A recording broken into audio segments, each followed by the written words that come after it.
Hello दोस्तों। आज मैं एक थ्रिलर और डिस्टर्बिंग मूवी सीरीज़ के सेकंड पार्ट की स्टोरी एक्सप्लेन करने वाला हूँ, जो कि 2007 में रिलीज़ हुई थी। So let's begin with the movie wrong turn 2।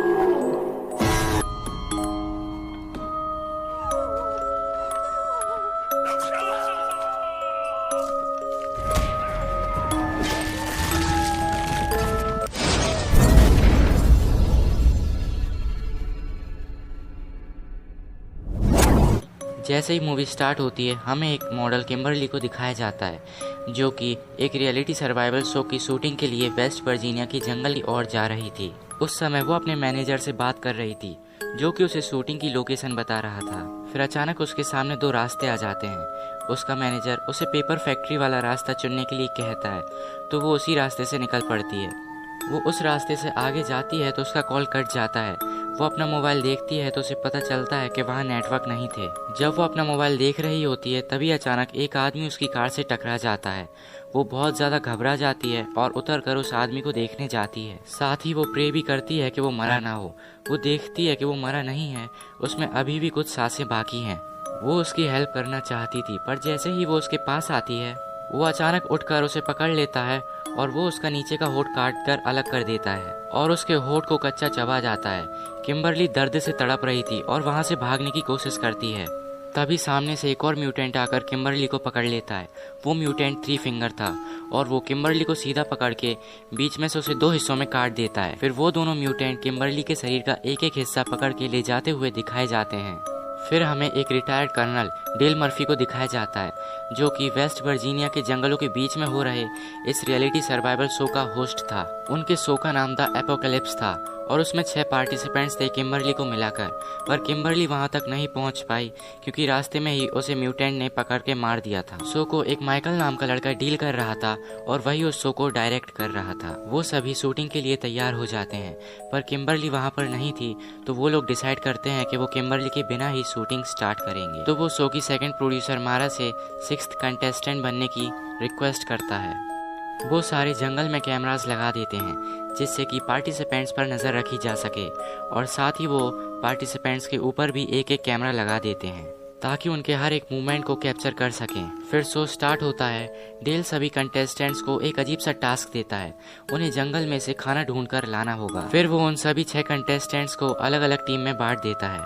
उन्हें सारे रूल्स बता दिए जाते हैं।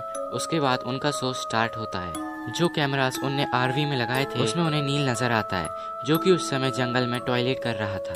तभी पीछे से 3 फिंगर आता है और उसका गला काट के उसे मार देता है।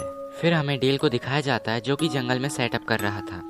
जब वो वापस आता है तो देखता है कि किसी ने उसके एटीवी के टायर में तीर मारकर उसे पंचर कर दिया है। इसके बाद कोई उस पर भी तीरों से हमला करने लगता है, लेकिन वो उन तीरों से बचते हुए एक पेड़ के पीछे जाकर छुप जाता है। तभी 3 फिंगर डेल की ओर एक कुल्हाड़ी फेंक कर मारता है, पर डेल उससे बच जाता है और अपना चाकू निकालकर 3 फिंगर को फेंक कर मारता है, जो कि उसके सीने पे लग जाती है।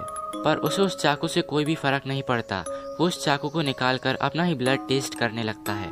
तभी दूसरी तरफ से एक और म्यूटेंट आता है, जो कि डेल के सर पे पंच मारकर उसे बेहोश कर देता है। वहीं दूसरी तरफ माइकल, जो टीम ए को शूट कर रहा था, वो अपने चैनल को फेमस करने के लिए सर्वाइवल के साथ साथ कुछ और भी इंटरेस्टिंग चीजें शूट करना चाहता था, जिसके लिए जैक इनकार कर देता है और कहता है कि ये शो मेरी फैमिली भी देखेगी, और इतना कहकर वहाँ से चला जाता है। पर एलेना ये मौका नहीं गंवाना चाहती थी। वो चाहती थी कि वो इस शो में सबसे ज़्यादा नजर आए और सबसे ज़्यादा फेमस हो जाए, जिसके लिए वो माइकल को लालच देती है। नीना और मारा को एक टास्क दिया था, जो कि उन्हें नदी के पास जाकर पूरा करना था। तो वो जल्द से जल्द उस नदी के पास जाते हैं और अपना टास्क देखते ही देखते पूरा कर लेते हैं। वापस आते समय मारा को एलिना और माइकल साथ में दिखते हैं, जिसे देखने के बाद वो बहुत ज़्यादा डिसहार्टेड होती है, क्योंकि वो ये सब माइकल के लिए ही कर रही थी, जिसे देखकर वो बहुत ज़्यादा दुखी होती है। इसके बाद नीना उसे बहुत समझाती है। एम्बर और जॉन्सी को जंगल में बारबेक्यू नजर आता है और उन्हें लगता है कि यही उनका टास्क था, जिसे वो एक कपड़े की हेल्प से अपने साथ ले जाते हैं। मारा उस जगह को छोड़ना चाहती थी और वो चलते चलते घर के पास आ जाती है। घर को देखते ही वो घर के अंदर चली जाती है, ताकि वो वहाँ से एक टेलीफोन ढूंढ सके।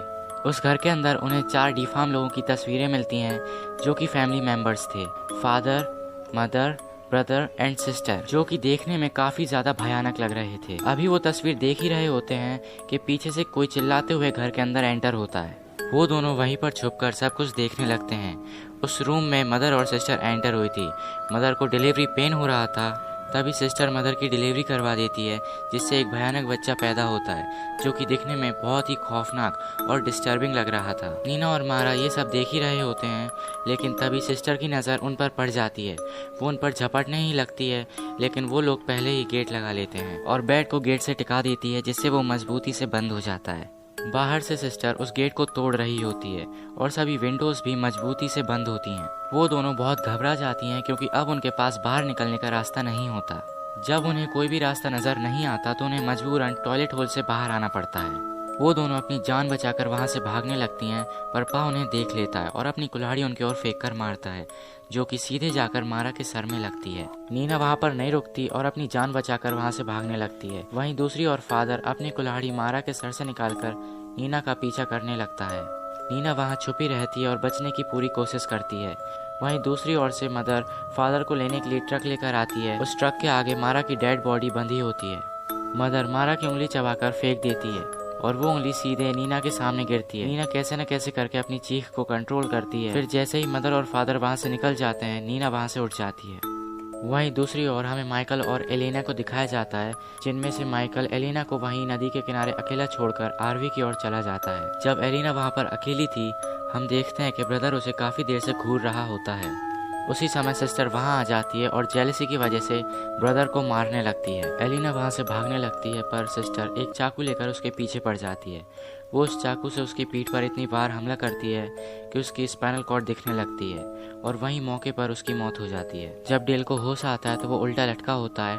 उसके सामने 3 फिंगर होता है, जो कि नील की बॉडी को काट कर डिनर की तैयारी कर रहा होता है। उसी वक्त मदर और फादर ट्रक लेकर वहां पर पहुंच जाते हैं और मारा की बॉडी को वहां पर रख के वहां से वापस चले जाते हैं। 3 फिंगर डेल को मारने ही वाला होता है, पर डेल 3 फिंगर पे हमला करके खुद को बचा लेता है। अब क्योंकि डेल एक मिलिट्री मैन था, वो 3 फिंगर का बहुत बहादुरी से सामना करता है। आखिरी में डेल 3 फिंगर की गन छीनकर उसी को उसी के गन से उड़ा देता है। फिर माइकल आरवी में चला जाता है और सभी कैमरास को चेक करने लगता है। तभी अचानक आरवी चलने लगती है। माइकल को लगता है कि नील आरवी चला रहा है, लेकिन असल में तो मदर और फादर आरवी को चला रहे थे। फादर माइकल को मार मार के जख्मी कर देता है। वहीं दूसरी ओर एम्बर, जॉन्सी और जैक बारबेक्यू एंजॉय कर रहे होते हैं। तभी नीना दौड़ते हुए उनके पास आती है और उन्हें सारी असलियत बताती है और उन सभी को लगता है कि नीना एक्टिंग कर रही है और ये भी इस शो का कोई हिस्सा है। तभी एम्बर की नज़र बारबेक्यू पे जाती है जिसे वो खा रहे थे। उस बारबेक्यू पर उसी टैटू का निशान था जो कि किम्बरली के पैर पर था और तब उन्हें पता चलता है कि वो जब से किम्बरली का लेग पीस खा रहे थे। ये सब देखने के बाद वो वहाँ पर बिल्कुल भी नहीं रुकते और आरवी की ओर जाने लगते हैं, पर वहाँ पर उन्हें कुछ भी नहीं मिलता। फिर वो डिसाइड करते हैं कि उन्हें अपनी जान बचाने के लिए पेपर मिल की ओर जाना पड़ेगा। डेल को भी वो घर मिल जाता है जिसके अंदर मेनार्ड रहता है। मेनार्ड इस मूवी के फर्स्ट पार्ट में गैस स्टेशन का मालिक होता है। डेल अपने जख्मों को सिल रहा होता है, तभी मेनार्ड उसे बताता है कि ये म्यूटेंट्स इनब्रीडिंग और पेपर मिल के केमिकल वेस्ट की ही पैदाइश हैं। जैसे ही मेनार्ड को पता चलता है कि डेल ने 3 फिंगर को मार दिया है, वो डेल पर हमला कर देता है और साथ ही कहता है कि 3 फिंगर मेरा बेटा है। पर डेल उससे बचते हुए उस पर हमला कर देता है और वहीं पर रखा हुआ एक डायनामाइट उसके पीछे लगा देता है, जिसके वजह से एक बहुत बड़ा धमाका होता है और मेनार्ड के टुकड़े टुकड़े हो जाते हैं। डेल म्यूटेंट्स को मारने की सारी तैयारियां कर लेता है। वो सभी इंस्ट्रूमेंट्स को इकट्ठा कर लेता है। वो चारों पेपर मिल की ओर जा रहे थे। जंगल के बीच में से उन्हें किसी के चिल्लाने की आवाज़ आती है।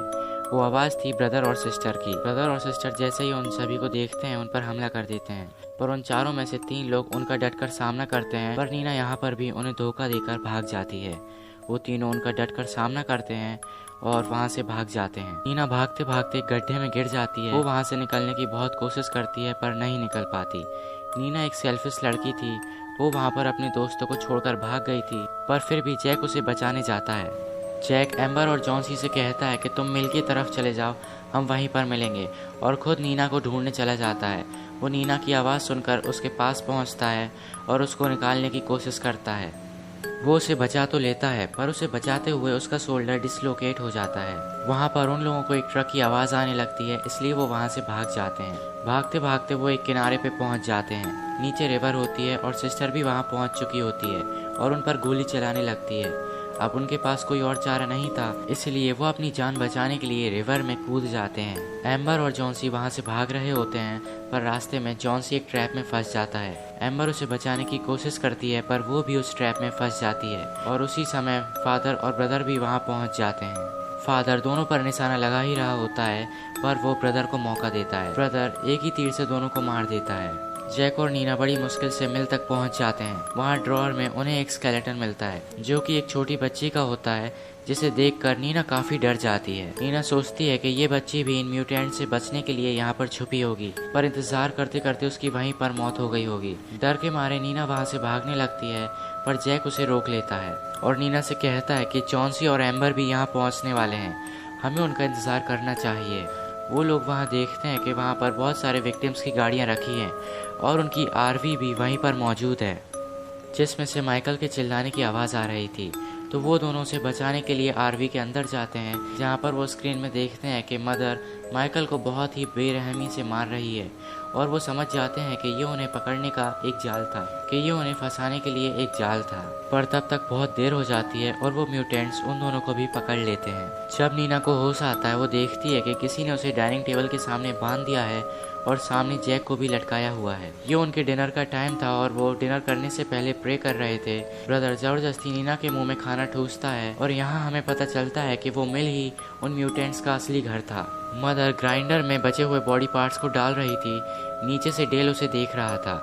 डेल ऊपर आ जाता है, पर उसके आने के कारण आवाज़ हो जाती है। वो लोग समझ जाते हैं कि यहाँ पर कोई और भी है, इसलिए वो उसे ढूंढने लगते हैं। डेल ब्रदर और सिस्टर को अपने जाल में फंसा लेता है और फिर उन दोनों को भी डायनामाइट से उड़ा देता है। नीना खुद को छुड़ाने की बहुत कोशिश कर रही थी, तभी डेल वहां पहुंच जाता है और नीना को जाल से छुड़ा लेता है और वो जैक को भी खोल देता है। तभी फादर और मदर भी वहां पहुंच जाते हैं और अपने बच्चों के टुकड़े टुकड़े देखकर वो दोनों पागल हो जाते हैं। फादर डेल पर तीर से कई बार हमला करता है, पर वो एक स्ट्रॉन्ग मैन था। मदर डेल की गर्दन पे एक धारदार हथियार फेंक के मारती है, जिसके वजह से उसकी गर्दन से बहुत ज़्यादा खून बहने लगता है और वहीं मौके पर उसकी मौत हो जाती है। नीना बड़ी मुश्किल से उस मील के बाहर आ जाती है, पर जैक गलती से ग्राइंडर वाले रूम में चला जाता है। तभी मदर और फादर भी उस ग्राइंडर वाले रूम में आ जाते हैं और ज़बरदस्ती जैक को ग्राइंडर में डालने लगते हैं। जैक के चिल्लाने की आवाज़ें आ रही थी, तो नीना उसे बचाने के लिए जाती है। वो फादर के गले में काटती है और उसका कुछ मांस काट के निकाल देती है। तभी जैक फादर को ग्राइंडर में धकेल देता है, जिसके वजह से उनका एक हाथ ग्राइंडर में चला जाता है, पर मदर उतने में ही फादर को बचा लेती है। तभी नीना एक लीवर पुल कर देती है, जिसके वजह से एक बहुत बड़ा वुडन लॉग मदर और फादर से जाकर टकराता है और वो दोनों ग्राइंडर के अंदर चले जाते हैं, जिसके वजह से उन दोनों का कीमा बन जाता है। नीना और जैक एक कार में बैठकर वहाँ से चले जाते हैं। लास्ट सीन में हमें दिखाया जाता है कि थ्री फिंगर अभी भी जिंदा है, वो अभी भी मरा नहीं है और वो उस डिफार्म बच्चे को फीड कर रहा होता है, वो भी मारा की फिंगर से। And here movie ends. Hope you enjoyed this video. For more such videos, subscribe to our channel and press the bell icon. Thanks for watching.